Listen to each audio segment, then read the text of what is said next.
Now we'll have discussion about some long question from the previous year, and this is important for internal as well as external exam also. And still, if you didn't subscribe our channel, please subscribe and share with your friends to support as well as to improve your knowledge.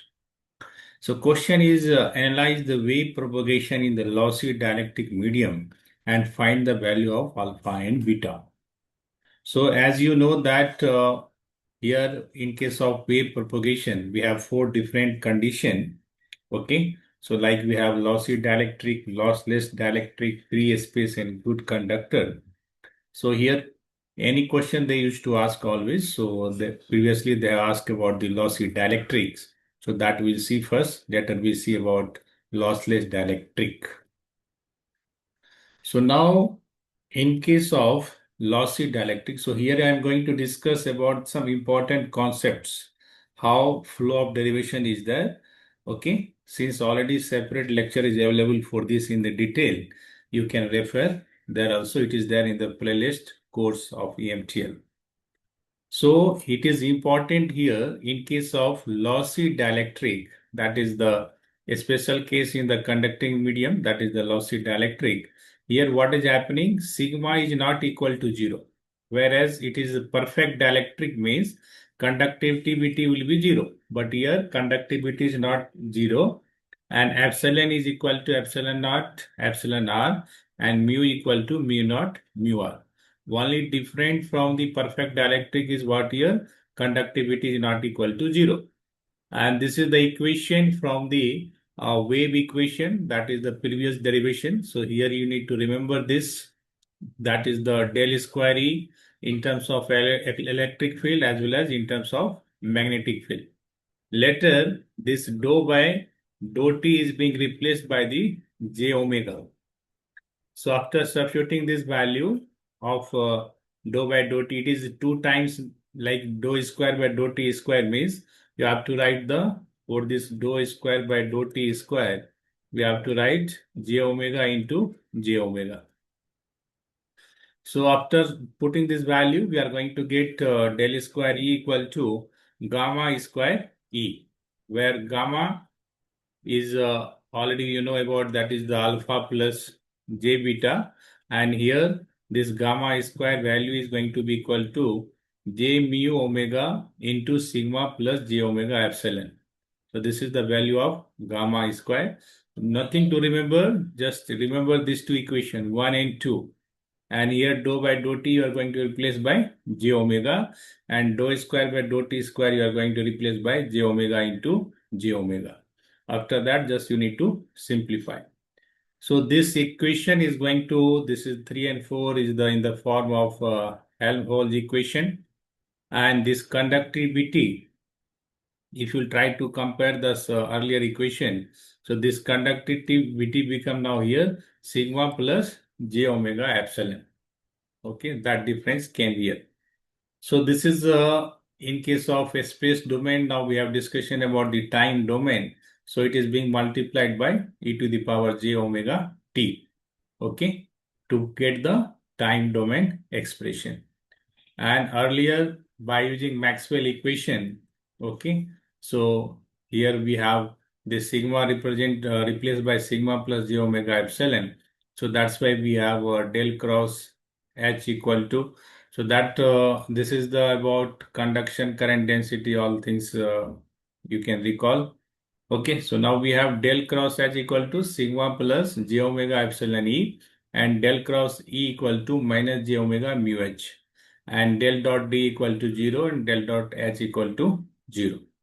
So this condition here, and finally one identity you have to remember, that is the curl of the A is going to be del into del dot A minus del square A. So this del dot A is the inside, that is the divergence. Okay. So finally, that what expression we have earlier, in that we are going to find the del of that. So taking the curl of the equation H. So after that again you have to rearrangement of this, and you are going to get the expression for the del square H also.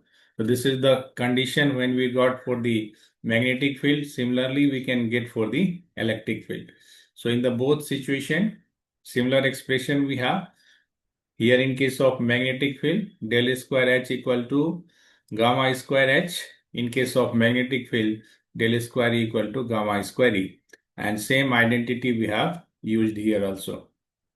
And already previously we have written gamma square equal to this expression, and that's why gamma will become root under of this plus minus, and gamma is alpha plus j beta, where alpha is the attenuation constant, beta is the phase constant.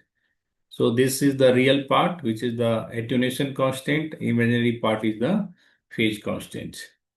Now we are multiplying this negative to the real part of the gamma square. So that we are going to obtain as beta square minus gamma square, that is the omega square mu epsilon.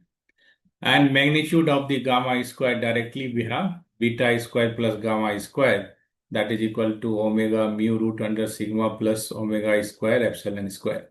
So now here we have two equations. So now if we'll add these two equations, so alpha square minus alpha square will get cancelled. So what we'll get here? 2 beta square. So now these things you have to simplify. So this 2 you will send right side. So that's why you'll see that inside what we are mu epsilon by 2. So this like used to solve the equation in the school days. Okay. So similarly, after solving this, we are going to get the value of alpha and beta. And it is advised that you try to remember the value of alpha and beta. If they're going to ask you numerical, then it is going to helpful to you. So alpha is what? Omega root under mu epsilon by 2. Again inside the bracket, root under 1 plus sigma omega epsilon square minus 1. So in the both alpha and beta, what you see, only difference is here minus 1, here plus 1. So here in case of lossy dielectric, what is happening? Sigma is not equal to 0. Okay. So later in case of that is the lossless dielectric, that will talk about the perfect dielectric. So there you will see that if sigma is going to become equal to 0, then how this expression alpha and beta is going to reduce. So this is the, in case of lossy dielectric, since sigma is not equal to 0, that means conductivity is not completely 0. So that's why we are going to obtain the value alpha and beta both, where beta is the phase shift factor that you know very well, beta equal to 2 pi by lambda. And now we can define the phase velocity. So this question sometimes objective question also will come. What is the phase velocity? So that is the omega by beta. So here omega is what? 2 pi f, and beta you know only 2 pi by lambda. So finally it is going to become f into lambda.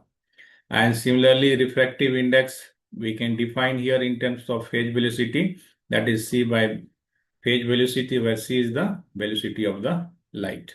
So at least you can go up to the expression of alpha and beta. Okay. So this is the how we are able to get the value of alpha and beta in case of which type of the medium? Lossy dielectric. So by reading the question, you need to understand what they're asking. Okay. So hurry and bury, don't do the mistakes. First understand the question. It is lossy dielectric, it is lossless or free space or conductor, good conductor, what they're asking. Okay. So now here another question is about wave propagation in the lossless dielectric.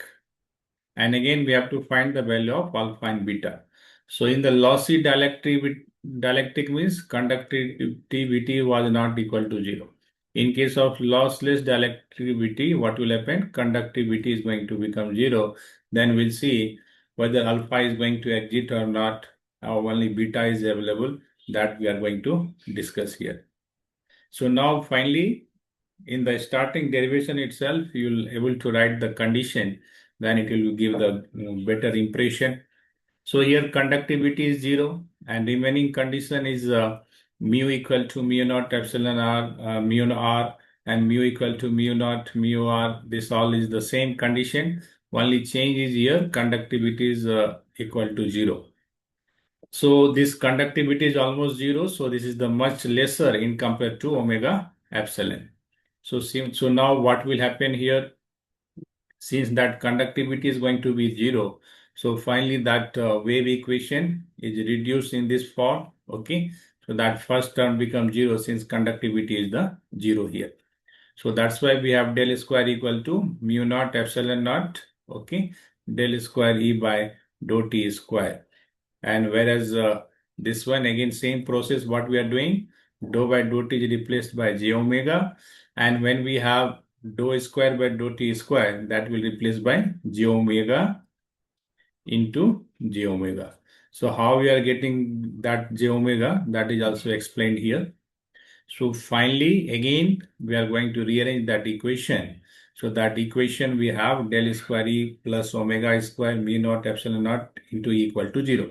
So here I'm going to discuss only a concept, how we are getting this, okay? Separate lecture is there, that also you can see if you want to more details in the playlist.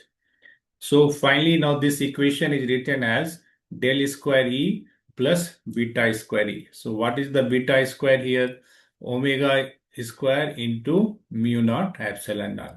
So finally, if you take the square root, okay, so beta is omega root under mu naught epsilon naught.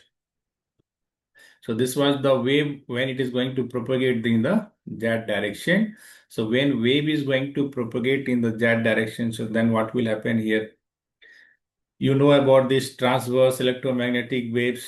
So that z components of the electric field is going to be the 0. It will be available either in the x or y components. So that's why this equation 2 is written as in terms of x, in terms of y. Okay, so dou square ex by dou z square, and here we have dou square e by dou z square. So both probability is there. It can be either in the x or y both, but it will not be in the z direction. So finally, same way we can write for the magnetic field also. So in the magnetic field also we'll get only x and y component, z component will not be there. So if we'll try to find the solution of the equation 4, so that solution can be written as, so this is the basics knowledge what we have earlier about the from the differential equation. So from that concept we are getting this. So Ey equal to A1 e to the power minus j beta z and plus E2 e to the power j beta z. So otherwise simply you want to understand means you can consider this is moving around the z axis, which is moving along the negative z axis, something like that you can consider. So here A1, A2 is the some arbitrary complex constant, and finally now we are trying to find the real part of this. For the time variant, we are multiplying with e to the power j omega t. So after simplifying this, we want only real part. So here you know that expression e to the power I theta equal to cos theta plus I sin theta. So that concept is used here. Okay. So finally, that real part only cost term we are going to obtain. And earlier we have value for the beta. So that beta is rearranged here. And finally, what we have here, beta, that is beta by omega equal to, so generally what was the beta value there? Beta equal to omega root under mu naught epsilon naught. So just we are rearranging, and again similar condition we have phase velocity and all these things. So here what we are seeing that see velocity is going to become 1 by root under mu naught epsilon naught.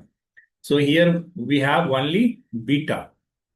And if you're able to remember that alpha and beta expression, so we have alpha is omega root under mu epsilon by 2. Again, you have root under, this is the big root, okay? And here, due to page difference, we are not able to write. So what is the value? Alpha equal to omega root under mu epsilon by 2. Again, here we have root under 1 plus, okay? So finally, this is here sigma by omega epsilon square minus 1. So now since sigma itself becomes 0, so this term value will become what? 1. And outside we have minus 1. So this 1 minus 1 get cancelled. So this entire term multiple with 0 becomes 0. So that's why alpha is 0, only beta is available. So alpha is 0 means wave is not going to be attenuated. Okay. So since attenuation constant become here 0.